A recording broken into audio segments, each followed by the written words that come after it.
Gente, tudo bem com vocês? Estou eu aqui com sushi. Sushi que tá mais grudada em mim do que nunca. Na minha primeira gravidez, elas já ficaram, porque eu tenho a Sushi, mas eu tenho a Amora também, que ainda tá na minha sogra lá no Brasil. A gente tem planos de ir para o Brasil esse ano, então eu tenho planos de trazê-la também. Estamos aqui para quê, né, Sushi? Já perdi o foco. Para falar um pouquinho para vocês como é que foi esse início, né, de gravidez em relação à parte de saúde, de consultas aqui. Ainda tem algumas coisas para acontecer, não vai ser um vídeo assim completo de primeiro trimestre. Eu nem sei se eu vou dividir assim, eu ainda tô um pouco confusa.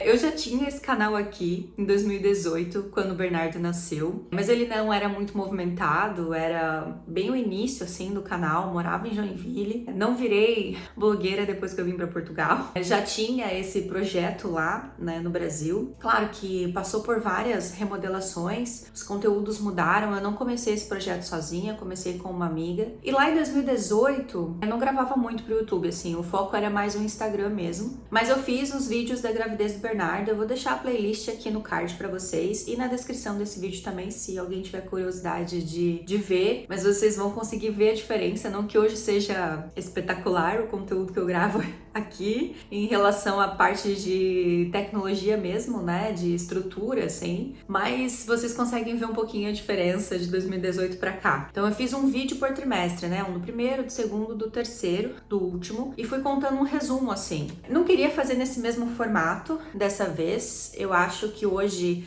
o conteúdo ele é mais fluido, né, então ele acontece mais de acordo com as coisas que vão acontecendo aqui em casa e na nossa vida. Então eu acho que eu vou falando sobre a gestação nesse mesmo ritmo, sabe? No mesmo ritmo que eu já venho fazendo todo o conteúdo aqui no canal. Então eu ainda não fechei o primeiro trimestre. Estou a uma semana de completar 3 meses, né? De fechar 3 meses. Então eu estou com 11 semanas agora. Na próxima semana eu tenho as 2 consultas principais dessa fase do primeiro trimestre da gestação lá no hospital. Mas eu fiquei devendo algumas explicações para vocês quando eu falei no vídeo anterior, quando eu anunciei, né, a gestação, quando eu anunciei que eu estava grávida. Então eu vim fazer esse vídeo aqui, eu decidi fazer esse vídeo aqui mais nesse formato de bate-papo mesmo, para explicar algumas coisinhas para vocês, né? Essa gestação, ela já começou um pouquinho diferente da outra e eu vou dizer o porquê aqui nesse vídeo.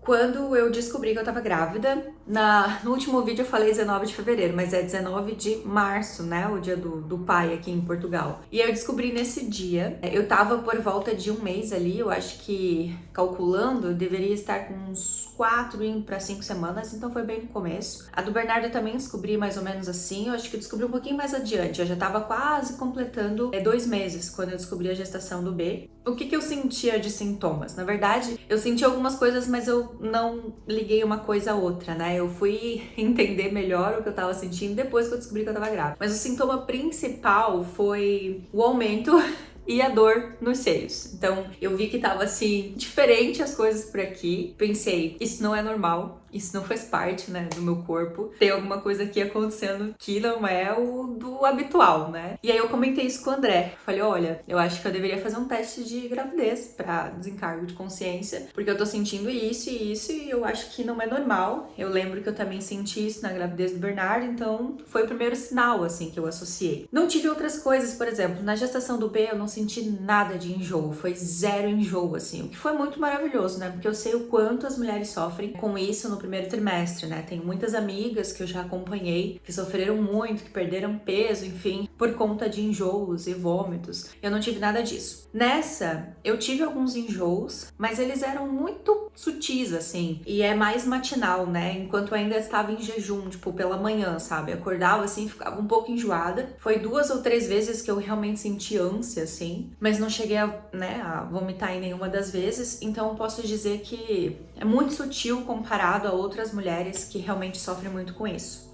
Com relação ao período, a menstruação, ó, eu abrindo a minha vida aqui, né? Como a gente ainda tem alguns assuntos como muito tabu, né, pra gente, é engraçado isso. Tenho síndrome do ovário policístico, aqui eles falam ovário poliquístico, e aí que isso já me acompanha assim, desde a minha adolescência, né? Sempre tive todos os sintomas, sempre tentei cuidar, nunca tive a orientação correta, eu acho. Hoje em dia, na minha fase adulta, eu acho que há uns 3 anos, assim, eu posso dizer que eu realmente consegui buscar, que eu consegui achar o conhecimento que me ajudasse nesse sentido, né? Nessa síndrome, porque antes, a maioria dos médicos e profissionais, eles te receitam um anticoncepcional, a pílula, e é isso. Só que ela não te ajuda, né? No fim, ela só omite, né? Oculta os sintomas e você acha que tá tudo bem, mas na verdade não tá tudo bem. Enfim, isso é uma questão muito polêmica também, porque tem gente que acredita muito nisso ainda, como tem muita gente que não acredita. E eu venho seguindo muitos nutricionistas, lendo muito sobre isso, que existe uma forma mais natural, digamos assim, né? De você cuidar do seu corpo. Então,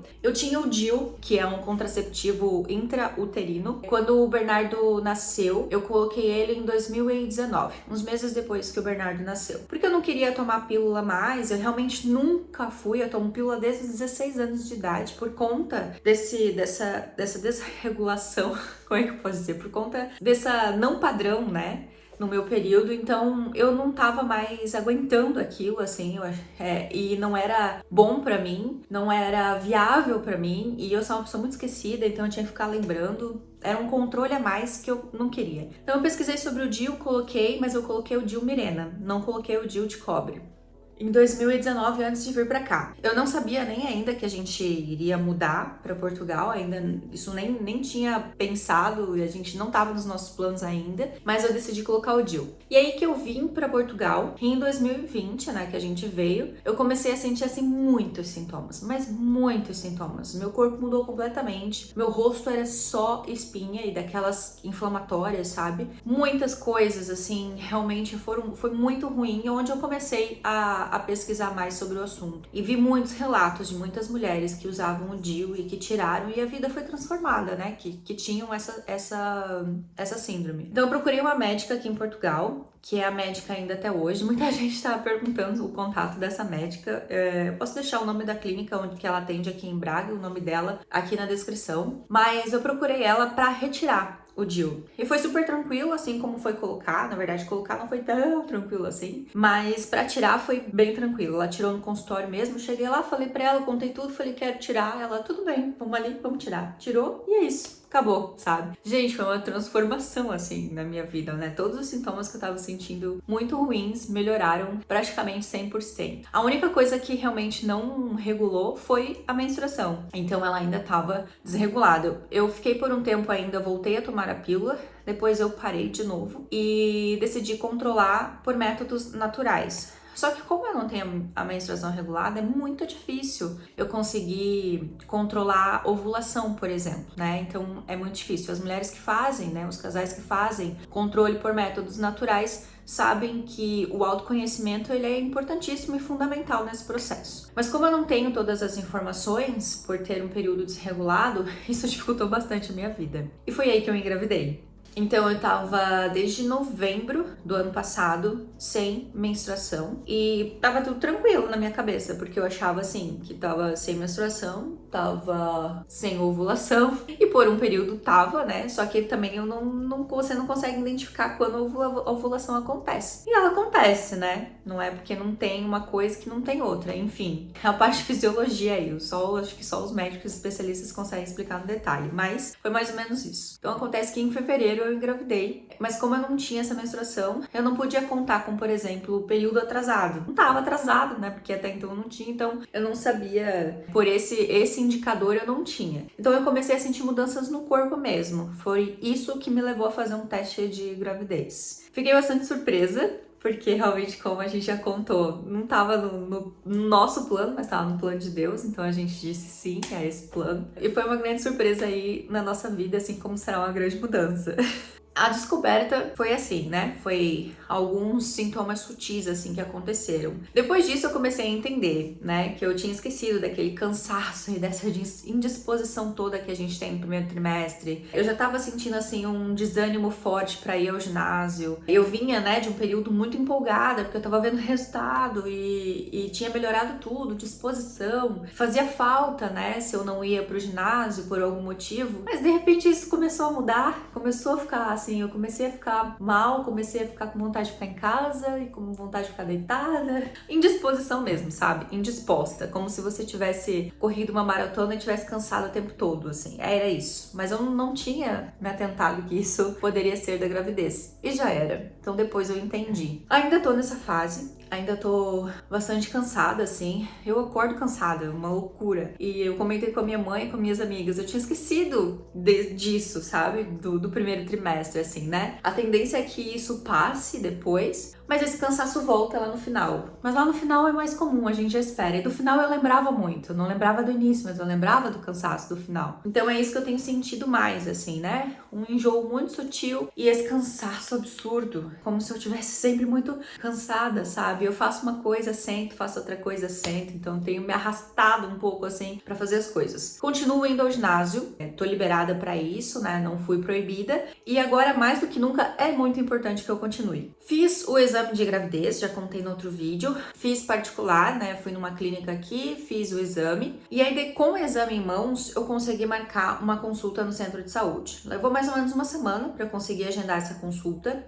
Eu acho que foi um pouco mais fácil, porque eu já vi relatos de outras mulheres que demoraram muito tempo pra conseguir essa primeira consulta e tiveram que insistir demais e tal, porque realmente tá tudo muito cheio, né? Mas eu acho que eu consegui um pouco mais fácil já por conta que eu já tinha ido à médica pra fazer uma consulta anual, assim, de rotina, e eu tinha alguns resultados de análises pra levar pra ela. Então, como eu já tinha praticamente, não é bem um retorno, porque você não precisa de um retorno aqui pra entregar o resultado das análises, né? Você pode mandar por e-mail ou deixar lá, e se tiver alguma coisa, a médica te liga pra conversar sobre isso. Se não tiver nada, tudo bem, cada um segue sua vida, entendeu? É mais ou menos assim que funciona. Como eu tinha isso para entregar, eu entreguei junto por e-mail.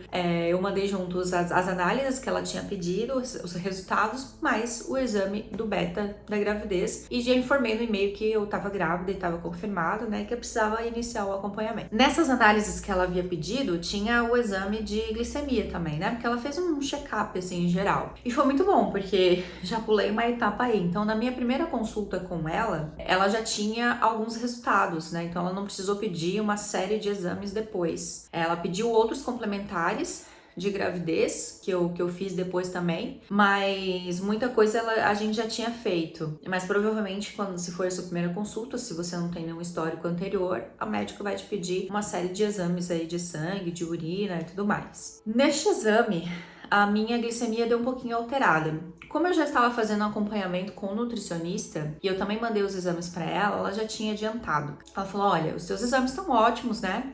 Então tá tudo bem. A gente vai continuar aqui no nosso plano alimentar que a gente já tinha preparado, só vamos mudar uma coisa. A gente só realmente mudou uma coisa no plano alimentar, porque eu comecei o plano com ela, ainda não estava grávida, pelo menos eu não sabia que eu tava. E depois no meio do caminho eu engravidei e tive que avisar a nutricionista. Então a gente mudou umas estratégias ali, mas praticamente o plano alimentar se manteve o mesmo. Mas ela avisou, olha, eles vão te encaixar com esse resultado aqui, eles vão te encaixar como diabetes gestacional. Ok, vamos lá então, né? Pra mim é uma surpresa, eu não tive diabetes gestacional na gravidez do Bernardo, nunca tive indícios de diabetes na minha vida, e até onde os profissionais já me explicaram também, todas as duas médicas que me acompanham, mais a nutricionista, não é diabetes, tipo, eu não sou uma pessoa diabética. Tem gente que fala assim, eu também tenho diabetes e é isso, é isso, é isso. Mas, gente, diabetes gestacional é uma coisa, diabetes tipo 1, 2, 3, sei lá, é outra coisa, né? Porque também, assim, eu já tive amigas que tiveram diabetes gestacional, a criança nasceu, vida normal, sabe? Tudo, o corpo regula, tudo volta ao normal. Então eu já fui pra consulta preparada que isso poderia acontecer, né? Porque a minha nutricionista já tinha dado o alerta. E de ter feito, a médica falou assim, realmente, eles vão te encaixar como diabetes gestacional e eu já vou colocar o encaminhamento para sua consulta no hospital. Por este motivo, eu serei acompanhada pelo hospital também, né? O hospital público aqui de Braga. Dos males, o menor. Eu achei o quê? Eu achei bom que eu vou ser acompanhada pelo hospital desde o início, né? Eu acho que dá oportunidade pra mim de poder já criar um relacionamento lá com o hospital e saber exatamente como tudo funciona. Eu acho que isso vai ser bom, né? Não vai ser só uma questão de final de gestação, eu escolher aonde vai nascer a criança. Então eu acho que isso já vai me dar uma segurança a mais, né? E também assim, pelo acompanhamento só no centro de saúde, que é uma gestação normal, você vai ser acompanhada só pelo centro de saúde ou pelo seu obstetra particular, se você quiser fazer o acompanhamento na rede privada também. Mas no centro de saúde é a médica de família que te acompanha.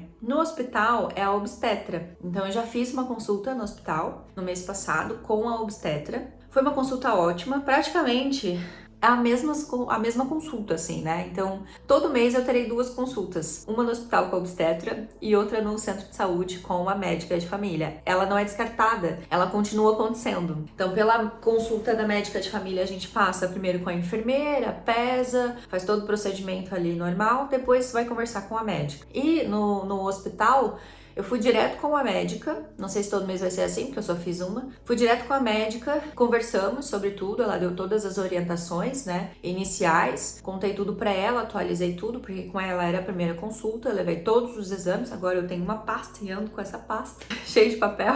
Depois eu passei pela enfermeira, e aí ela me pesou também, tirou a pressão e me entregou os utensílios aí que eu vou usar pra medir a diabetes em casa. Então, como eu tô sendo acompanhada pelo público, eu ganhei, né, o aparelhinho, a parte da agulha, o aparelho que vem para colocar a fitinha para medir a glicemia em casa. Então, eu faço essa medição 4 vezes por dia, em jejum, 1 hora depois do pequeno almoço, 1 hora depois do almoço e 1 hora depois do jantar. Tem uma faixa que eu não posso ultrapassar essa faixa, então é realmente um controle. E eu anoto tudo, né, diariamente, todos os dias, as 4 medições, para depois levar na próxima consulta. Então já fechei o mês de abril, comecei o mês de maio agora, fazendo esse controle. Até o momento eu tenho conseguido ficar bem abaixo do limite, assim, o que é ótimo, né, o que é muito bom.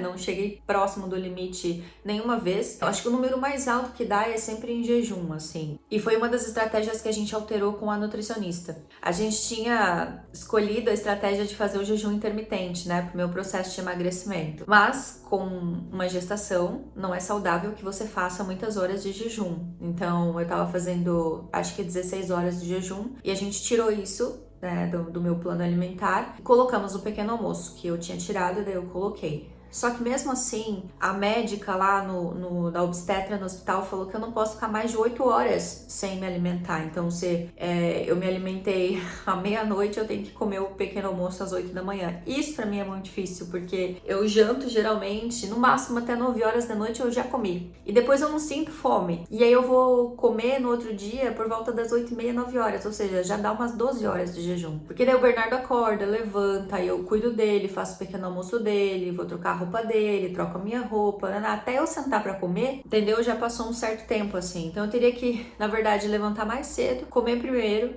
depois cuidar do Bernardo. Vou ter que fazer umas alterações na minha rotina. E obrigatoriamente eu teria que fazer uma ceia. É difícil pra mim, por quê? Porque é difícil você comer sem fome também, né? É ruim, assim, você ter que comer alguma coisa não estando com fome. Então essa é uma das adaptações que eu vou ter que fazer para ajudar nesse controle também. E é isso que vai tornar essa gestação um pouco mais diferente da outra, eu acho, né? É uma novidade para mim, é um controle que eu nunca tinha feito na vida. Tive que aprender como a lidar, assim, com a maquininha e tudo mais. Furar o dedo 4 vezes por dia, na verdade, a gente vai fazendo todos os dedos, né? Ela dá todas as instruções pra gente, a enfermeira do hospital, e a médica dá a guia lá do utente do SNS para você ir na farmácia e comprar a agulha e as fitinhas, né? Porque isso não vem só 10 fitinhas, eu acho, junto com o aparelho, quando eles entregam no hospital. Mas daí você tem que comprar. Só que saiu pelo número do utente, pelo SNS, saiu as fitinhas com a caixa com 100 fitinhas, se eu não me engano. É €2,70 cada caixa. E ela deu a receita para 5 caixas. E as agulhas saíram zero euros. Foi completamente de graça. Então, realmente é bom ser assistida, né, pelo SNS. Uma outra coisa também que poderia sair gratuita seria a vitamina que a grávida toma, né, durante a gestação. Só que como eu escolhi tomar um complexo vitamínico que foi orientado pela minha nutricionista, a médica obstetra perguntou: você quer continuar com esse? Por mim, tudo bem, né? É recomendado também. Ele tem mais vitaminas do que geralmente a gente indica, mas pode continuar tomando. Ou você quer que eu indique um aqui e passe? Eu falei: não, vou continuar com esse. Só que esse eu pago, né? E ela até perguntou: você pode pagar? Você pode comprar? Eles perguntam, porque senão ela passaria uma receita também, provavelmente de um ou gratuito ou até de um preço bem baixinho, assim, como costuma ser. Não cheguei a questionar o valor nem nada disso, porque eu também não peguei, né? Continuei tomando o que eu já estava tomando. Quando a médica de família no centro de saúde faz esse encaminhamento, esse pedido para o hospital, você recebe em casa a carta com o agendamento dessa primeira consulta. Eu recebi a carta do agendamento da primeira consulta com a obstetra e na semana seguinte eu já recebi a carta com o agendamento de um exame e depois uma outra data com a primeira ecografia do primeiro trimestre, que eles fazem uma ecografia, que é a nossa ultrassom, né, por trimestre, então são 3 pelo público. Mas eu sei que conversei com outras mães e até mulheres portuguesas, assim, que o Hospital de Braga não está realizando essa terceira ecografia, eles estão encaminhando para o particular, para o privado. Eles estão realizando só, parece que a primeira e a segunda. Então eu vou esperar um pouquinho, né, porque eu ainda vou passar pela primeira, para saber se eu vou fazer alguma ecografia no particular, né. Eu fiz uma no início, porque eu queria constatar exatamente quanto tempo eu tava, porque eu só conseguia saber exatamente o tempo de gestação pelo exame de sangue, mas podia ter uma margem de erro ali, então eu decidi fazer uma ecografia na mesma médica que eu tirei o DIU, marquei uma consulta com ela e fiz a ecografia no consultório dela. E ainda bem que eu fiz, porque essa ecografia atualizou o tempo de gestação. E ao invés de 5, era 6 semanas. E quando eu fui fazer essa consulta no hospital, eu já estava de 8 semanas e 4 dias, quase 9 semanas. E a consulta para fazer a primeira ecografia, ela passava do prazo, a data que eles tinham marcado inicialmente, passava do prazo limite, né? Porque você tem um limite para fazer essa primeira ecografia. Eu acho que, se não me engano, é até as 13 semanas e alguns dias ali, não pode ser feita depois. E como a médica tinha essa ecografia que eu fiz, ela chegou a fazer uma ecografia lá também na consulta, no próprio consultório, lá no hospital, mas o neném tava virado assim, né, o bebê tava virado e ela não conseguiu medir. Eu acho que o aparelho lá também não é assim tão avançado tecnologicamente e ela não conseguiu medir o bebê. Mas eu tinha minha ecografia que eu tinha feito no particular, então ali ela viu. E aí a gente mudou, né, o hospital mudou, alterou a data da primeira ecografia, que seria dia 22 de maio, agora eles passaram para 12 de maio, então na próxima semana eu vou lá fazer essa ecografia. Mas antes dessa ecografia, no dia 9, eu também tenho marcado horário no hospital para fazer o rastreio bioquímico. Eu acho que é esse o nome. Mas esse rastreio, pelo que ela me explicou, é um exame completo, assim, para saber tudo sobre a criança, né? Para saber se ela vai ter algum problema de saúde ou desenvolvimento neurológico e tudo isso, assim. Então, eu achei interessante. A minha mãe disse que eu fiz isso do Bernardo no Brasil, mas eu não tenho certeza, tá? Eu fiz todo o acompanhamento da minha gestação no Brasil pela rede privada, né? Numa médica particular, pelo meu plano de saúde de lá. Mas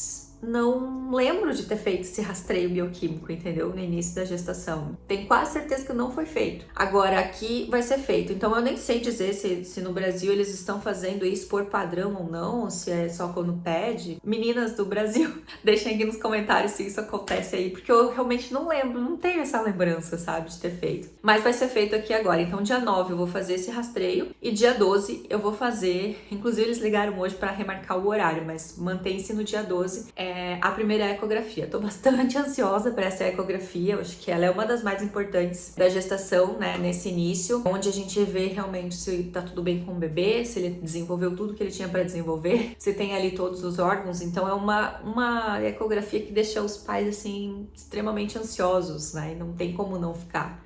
E a gente tava bastante ansioso, assim. O Bernardo, eu soube o sexo dele nessa ecografia de 12 semanas, que foi a morfológica, né, que a gente fala. Então, nessa eu soube o sexo do Bernardo, eu consegui ver o sexo dele nessa ecografia. Vamos ver se este bebê vai se revelar pra gente também nessa, porque eu já vou estar quase fechando as 13 semanas. Vão ser 12 semanas e 5 dias, quando o dia que eu for fazer essa primeira ultrassom. Então, tô na expectativa também de saber se eu vou conseguir saber quem é este bebezinho aqui, né? Que a gente tá à espera. Vamos saber. De repente ele revela pra gente. Se não revelar, então eu vou tentar marcar depois. Eu vou esperar umas 2 semanas, um pouquinho mais. E vou tentar marcar uma ecografia aqui do particular pra ver. Ou eu vou tentar ver esse tal do exame de sangue, né? Da sexagem fetal. Só que pelo que eu pesquisei, a primeira pesquisa que eu fiz, eu achei um valor de 380 euros. Eu achei assim um absurdo, achei muito caro e não tô disposta a pagar isso para descobrir o sexo da criança. Mas se eu encontrar por um valor acessível, que uma seguidora minha falou que em outra cidade de Portugal aqui, ela fez e foi 90 euros. Se eu achar por um valor acessível assim, eu até faço, sabe? Se não, gente, eu marco uma ecografia, assim, porque a consulta que eu fui com a minha médica no particular foi 70 euros e eu ainda consigo reembolso no meu seguro saúde. Então fica por 28, a gente paga 28 euros pela consulta. 28 para 380, né? Eu sei que esse exame também, às vezes, ele inclui mais coisas, né? Além do sexo. Só que como vai ser feito esse rastreio bioquímico, aí eu vejo menos necessidade ainda de gastar esse dinheiro todo, sabe? Então, vamos ver. Vamos esperar esse nos próximos capítulos. Vamos ver se vai ser um bebê exibido que vai nos dizer quem é ou se vai ser uma criança contida, né? Não posso nem reclamar se não for, porque eu mesma não falei pra minha mãe, entendeu? Não deixei ninguém ver. Na época da minha mãe ainda se fazia menos ultrassons do que faz hoje no Brasil. Ela fez 2, se eu não me engano, uma no começo e uma com 7 meses. E essa com 7 meses foi a última que ela fez, né? E eu não mostrei, porque era um bebê pélvico, assim como o Bernardo também foi. Eu tava sentada e com as mãos na frente, então não deixei ninguém ver, entendeu? Não deixei ninguém ver, já era envergonhada naquela época. E a minha mãe só soube o que era quando eu nasci. Daí que ela foi saber que era uma menina, mas ela não sabia, foi surpresa pra ela até o momento do nascimento. Só pra explicar pra vocês, né? Essa aqui é a maquininha que eu ganhei, vem nessa bolsinha aqui. E aí, eles me deram lá no hospital. É a caneta, né, que vem com as agulhas, e aí tem que trocar a agulha aqui, ela vem 6 agulhas, a gente muda ela aqui cada vez que usa, perfura o dedo. Isso aqui sai e a gente vai trocando essas agulhas. Então, essas agulhas aqui eu já comprei, que saiu de graça, né, pra ir substituindo. A maquininha aqui, essa aqui, onde a gente coloca a fita aqui embaixo, e aí sai um número aqui, né, que a gente coloca o sangue na fitinha. Isso aqui veio. E veio uma dessa caixa aqui, só que veio só 10 fitinhas, né. Agora eu já comprei o resto, ó, daí vem as fitas todas ali. Então todo dia tem que fazer este controle. E aí vem esse registro aqui de glicemia, né? Vem em frente e verso porque são os 2 meses, um controle de 2 meses. Depois, provavelmente, na próxima consulta, ela vai me dar mais outra folha para continuar fazendo esse controle. Então essa é uma partezinha chata dessa gestação, mas necessária, né? Eu comprei uma pasta porque a quantidade de folha, exames, análises, né, e documentos. O que eu ganhei também, que eu não falei pra vocês, tem um vídeo aqui que eu falo sobre o cheque dentista que o Bernardo ganhou, né, que as crianças ali têm direito nas suas consultas anuais, mas a grávida também tem direito. Então também ganhei meu cheque dentista, só que ele é um pouquinho diferente do Bernardo. Eu tenho 3 cheques por gravidez e eu posso utilizar até 60 dias após o parto. Então ainda não usei. Por exemplo, esse é o primeiro cheque, né? O primeiro cheque eu posso usar ele até 13 de fevereiro de 2024. Então ainda não cheguei a usar, mas eu acho que eu vou marcar logo em breve, assim, essa primeira consulta e depois receber os outros 2 cheques e deixar mais pra frente, né? Já que tem isso, vou usar. Achei muito bom, assim, que o Bernardo ganhou e a grávida também tem esse direito. Também tem os tratamentos preventivos, curativos e outros tratamentos, assim. Então vou lá fazer uma limpeza e o que mais for necessário, que for aceito pelo chefe dentista. Então isso é uma das coisas que a grávida ganha. A gente recebe também uma declaração médica de isenção taxa para as grávidas, ou seja, qualquer tipo de consulta, emergência, urgência que eu for necessário fazer, eu não pago absolutamente nada, porque a saúde aqui pública em Portugal, para na faixa etária acho que de 18 a 60 anos, você paga, né? Se você vai na urgência, na emergência do hospital, você paga uma consulta pelos procedimentos, são valores baixos. A última vez que eu fui, acho que eu paguei 18 euros, mas grávidas são isentas, então eu ando sempre com esta carta para que ninguém possa cobrar absolutamente nada de mim. Isso foi a médica de família que explicou e ela disse que apresenta sempre isso se alguém quiser cobrar alguma coisa, porque não é para cobrar. Uma outra coisa que a gente ganha também, o boletim de saúde da grávida. Esse boletim aqui fica registrado absolutamente tudo sobre a sua gravidez, né? Todo o controle é feito aqui, o controle de peso, todas as partes de exames laboratoriais, todas as informações suas ficam aqui e é importante que você ande com isso para cima e para baixo o tempo todo, sempre. Para quem vem do Brasil, é importante, né, que você tenha guardado pelo menos um registro de todas as suas vacinas, tá? Não só para mulheres que vão engravidar ou, né, que tenha a oportunidade de engravidar, mas homens também. Por exemplo, o André recebeu uma carta recentemente, nós dois recebemos uma carta do SNS pedindo que a gente fosse a um centro de saúde atualizar as nossas vacinas, todas, né, o quadro de vacinas geral. E se você tem todas as suas vacinas no Brasil, é importante que você passe essa informação aqui para eles, porque isso fica atualizado automaticamente, né? Então só vai precisar ser feita vacina caso você não tenha recebido lá. Eu não trouxe o meu cartão de vacina do Brasil, mas os nossos documentos estão todos guardados numa caixa na casa da minha sogra. Então eu pedi para ela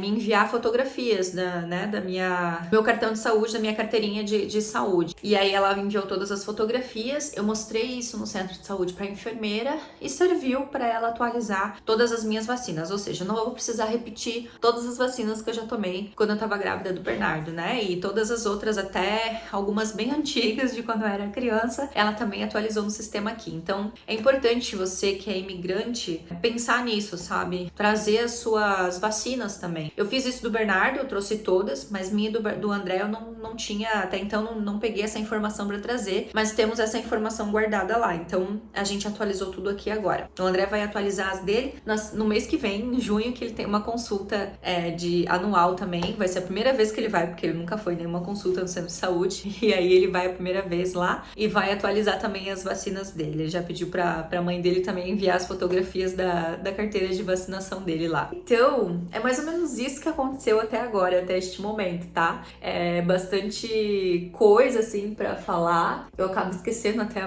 muitas coisas. Gente, mas o dia a dia tá sendo assim, tirando esse cansaço que me faz lembrar todos os dias, né, que realmente tem uma criança vindo por aí, tudo o resto, vida muito normal, né? Também não posso me dar o luxo de realmente ficar parada. Minha mãe às vezes me manda mensagem e fala: filha, então descansa, se você precisa descansar, descansa, né? Deixa as coisas pra depois. Mas eu sou uma pessoa que não consigo deixar as coisas pra depois, sabe? Eu tenho essa ânsia de querer fazer e resolver as coisas, então eu acabo fazendo tudo mesmo, assim. O que tem acontecido é que às vezes, por exemplo, a minha faxina aqui em casa eu deixo para depois mesmo, mas eu não consigo deixar para outro dia muitas vezes, né? Porque, tipo, se eu vou fazer na sexta-feira. Teve umas 2 sextas-feiras que eu não dei conta, gente. Eu cheguei da academia, do ginásio, almocei, deitei no sofá e lá eu fiquei, entendeu? Até umas 7 horas da noite, assim. A André buscou o Bernardo chegou e eu tava ali, só sobrevivendo, assim. E quando deu 7 e meia da noite, eu pensei, vou limpar essa casa. Porque eu não quero deixar essa casa pro sábado. Porque eu detesto fazer faxina no fim de semana, assim, sabe? Detesto mesmo. Tenho muito ranço de fazer faxina fim de semana. Acho que compromete o nosso fim de semana, né? Que é onde o André tá... Onde o André poderia me ajudar, inclusive, né? Porque durante a semana ele tá sempre envolvido no trabalho dele. Mas agora ele tá numa reunião, inclusive por isso que eu estou gravando aqui no quarto. Numa iluminação um pouquinho diferente, num cenário bem nada a ver, assim. Mas tô aqui no quarto por conta disso. Ele tá trabalhando lá na sala. Mas eu não consigo, é uma coisa minha. Então, eu não consigo parar, assim, sempre que o corpo exija que eu pare, né? Mas eu tenho tentado fazer, porque eu sei também que são sinais que a gente precisa respeitar. Mas a vida também precisa continuar, né? Se eu trabalhasse fora, por exemplo, como eu trabalhava na gestação do Bernardo, eu trabalhava numa agência de marketing digital lá em Joinville e trabalhei até o final da gestação. Eu fiz um acordo com os meus chefes, né, para trabalhar de casa, porque eu não tinha mais disposição mesmo para sair, ir e voltar todos os dias. Então eu trabalhava de casa, fazia todas as reuniões, todos os compromissos com os clientes, com a minha equipe, tudo de casa, até o dia que ele nasceu. Quis trabalhar mesmo até o final, assim, pra ter toda a licença maternidade com ele, né, já depois que ele nasceu. Mas no fim, depois até a gente decidiu que eu ia parar de trabalhar por 1 ano. Eu pedi a minha demissão da empresa e o plano era ficar 1 ano inteiro com o Bernardo, depois colocar ele no jardim e eu voltar ao mercado de trabalho. Mas daí veio Portugal nesse meio tempo e aqui estou até hoje, como a gente realmente faz planos e Deus muda todos eles, né? E tem sido assim na nossa vida sempre, mas tem sido sempre planos para muito melhor. É o que eu tinha para falar neste vídeo. Se vocês tiverem alguma dúvida ou quiserem saber alguma outra coisa que eu possa responder, deixa aqui nos comentários e aí aí no próximo vídeo eu respondo pra vocês, tá? Conforme as coisas forem acontecendo. Acho que eu vou seguir mais ou menos este formato que eu acho melhor. Eu vou tentar fazer um vlog, né, e um registro da próxima semana, que eu tenho essas 2 consultas no hospital, onde eu vou ter mais informações e mais detalhes, porque então eu já passei pelas consultas e aí eu vou poder trazer um pouco mais de informação também pra vocês. Então, na semana que vem teremos mais novidades a respeito desta minha segunda gravidez, tá? Então eu espero vocês até o próximo vídeo. Um beijo e até lá. Tchau!